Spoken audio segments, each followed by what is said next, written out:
During World War II, bombs were dropping in Germany. One of those bombs hit near an old church, and two iron cages that were hanging in the church towers crashed to the ground. In the iron cages were old bones. The bones of a man so evil, the people of the city had left the cages in the towers where the men had been killed. These bones had been there for hundreds of years.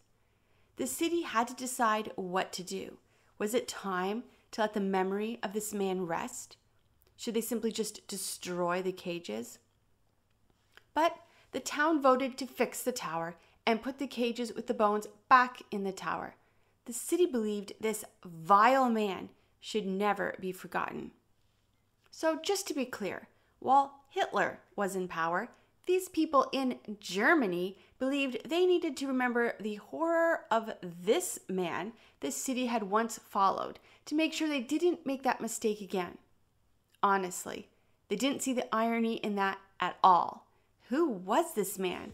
He was a preacher, and today we're going to talk about him.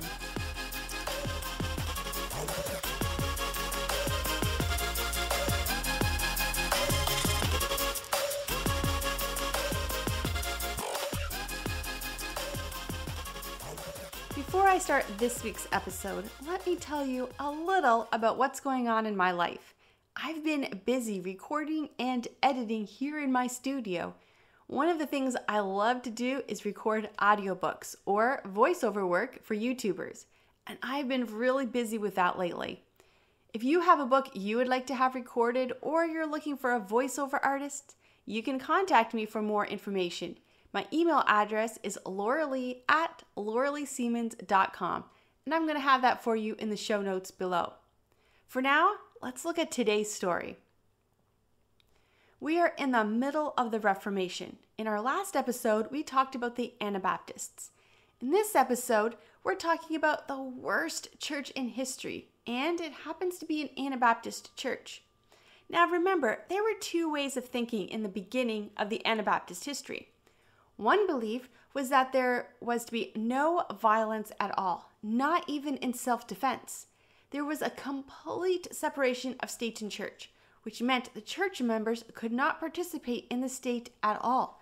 They could not run for office in any form. The other belief was that the church should free itself from the state, and that freedom could be taken by force. Today's church fell under that second category. Follow me down a street in Germany. We walk past shops, people chatting and shopping, children run down the street. You can smell the bakery before you arrive. As you open the door and walk into the shop, you are met by Jan Matthäus. Jan is a fun guy. He's charismatic, and you know you will leave with much more bread than you planned on buying. He can sell. He is so good at it, you enjoy the process of being convinced to buy more bread. You feel like his favorite customer, and he has a way of making you feel like royalty instead of the common person that you are. Today, Jan Matthäus is excited about more than bread. He's heard the preaching of Martin Luther. He's so excited about what he's heard. There's a fire in his message. He tells you that Luther has explained that we are all priests and we can all go to God. We can read the Bible for ourselves, and each of us can preach. You stay in his shop for a while, listening to Jan Matthäus' ideas about the Bible. Time flies. You are not the only one listening to the baker's ideas about the Bible and God. Every week, he has more thoughts about the Bible. And one day, his shop is closed. No more baking bread. He has become a pastor. Jan Matthäus started into the Protestant movement through the teachings of Luther, but he soon finds himself falling more in line with the Anabaptist movement. Jan Matthäus believes that Jesus has spoken directly to him. Jesus will return very soon and set up his new Jerusalem. And his new Jerusalem will be in Germany. To be exact, the town of Munster. He tells people they need to move to Munster and prepare for the kingdom. Anabaptists began to move there in droves. Now, the town was a town where Catholics and Lutherans lived in basic harmony together. One by one, they watched as new families moved into their town. The Anabaptists were the minority in the town, but almost overnight, they were the majority. And then Jan Matthias decided he was going to be the leader of the town. And now the majority Anabaptist movement make it impossible for the Lutherans or Catholics to fight back. The first thing Jan Matthias does is implement a law that sounds like what we would call today socialism.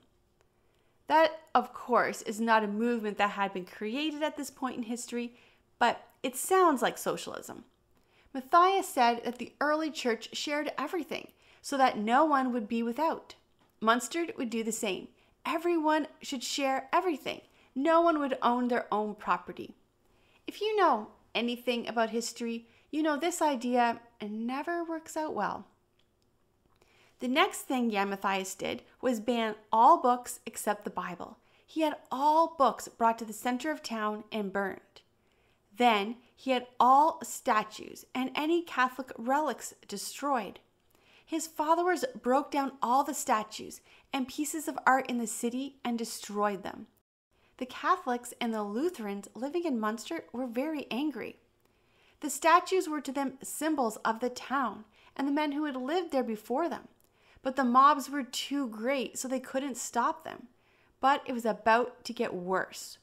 One Sunday morning, the church was full, and Jan Matthias was preaching his usual fiery message. People were on the edge of their seats, as they always were when he preached. Was the city now cleansed and ready for the New Jerusalem? Had they done enough to prepare the city? But as Jan Matthias preaches, the people begin to shift uncomfortably in their seats. It sounds like Matthias is calling for the death of all Lutherans and Catholics. The people had torn down the statues, destroyed art, burned books, but they didn't want to kill their neighbors. One man bravely stands to his feet. All eyes are instantly on him. Perhaps, instead of killing the Catholics and the Lutherans, we could just kick them out of town. Would that not cleanse the city just as well as killing them? Silence. Then Jan Matthias says he will ask God if this will be sufficient and let them know. It's a long week as the congregation waits for the next message. Will they go to church on Sunday and learn they have to kill their neighbors? Jan Matthias gets up to speak. He has heard from God. The Catholics and the Lutherans are to be driven out of the city. But just the men, the children and women, they are to stay. The congregation is happy. They don't have to kill anyone. The Lutherans and Catholic men are not so thrilled as they are forced out of the city. The men are rounded up and driven from the city. Now the leaders in Germany realize the town of Munster is out of control, and soon an army is sent to surround the city. It is ordered that the city surrender. They do not. One day in church, one of Matthias's guards stands up to him. He's a very large man, and when he literally stands up to Matthias, he towers over him. He tells him his laws are not from God, and he thinks he's basically full of it. Jan Matthias is taken aback by this. He calls for a sword and tells the guard he will cut his head off. But suddenly, Jan Matthias is frozen. The thought of actually cutting the head off this very large man is frightening, and he's never killed anyone before. Suddenly, another younger man named Jan van Leiten runs forward with a knife and stabs the guard. The guard hardly even seems to notice. He makes a sound one might make if they get a paper cut.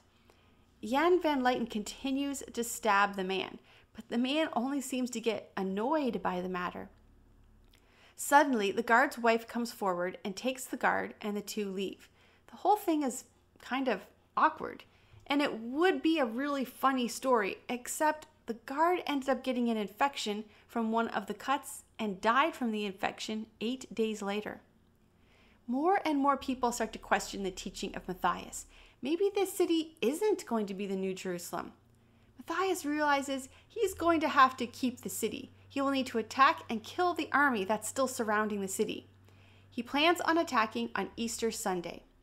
People in the city try to leave, but they're now stuck in the city. Easter morning, Matthias rides out with a small army. He is killed. So is his entire army. His body is cut up into small pieces and spread all the way around the city. The city doesn't know what to do. They do the only thing they can think of. They go to church. Waiting for them is Jan van Leyten, the man who had attacked the guard. He tells the church that God told him Matthias had become corrupt with power. He had stopped listening to God, and now it was him, Jan van Leyten, that would be the new leader. People are doubtful. Meanwhile, the army surrounding the city decided that since they've killed the leader of the city and his whole army, it was time to attack. They tell the soldiers to position themselves and attack at sunrise. The soldiers are happy to finally attack the city. They know the fight will be easy, and they have a pre-celebration party. They drink and get completely drunk. Soldiers are passed out everywhere. Then one soldier wakes up and sees the sunrise. He calls out, "The sunrise! We are supposed to attack at sunrise!" Another soldier shouts back, "No, that's the sunset. No, it's the sunrise. It's in the east. No, that's the west. It's the sunset." The soldiers are all stumbling around drunk. They can't decide if it's the sunset or the sunrise. They decide it's the sunrise and they should attack. Now, the other soldiers on the other side of the city are not ready to attack because it is in fact actually the sunset, and the attack isn't planned for another 8 hours. They awake and realize the war has started without them and quickly try to jump into the battle, but it's too late. Jan van Leyten is prepared for the attack, and his army easily defeats the drunk, unprepared army. With this defeat, the town believes that Jan van Leyten is in fact the leader God is planning on using to get the city ready for the new Jerusalem. But things are much worse under this new leader.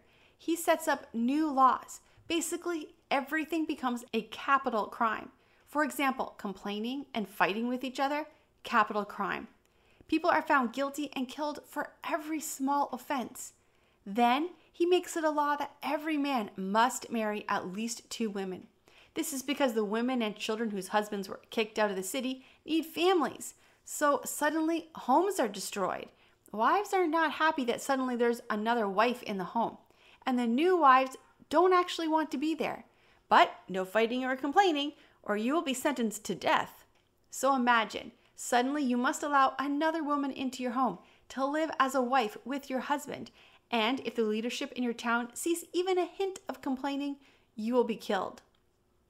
On top of that, the effects of socialism mixed with the city being surrounded by military has led to starving people. But not for Jan van Leyten. He takes the largest share of the goods and eats, well, like a king. One of his wives is a woman named Elizabeth. She walks through the town. She's dressed in fine clothes and wearing jewelry. As she walks, she sees the people dressed in rags, starving, all with painted-on smiles, afraid to show any fear or sadness as she walks by. Elizabeth knows what is happening is not from God.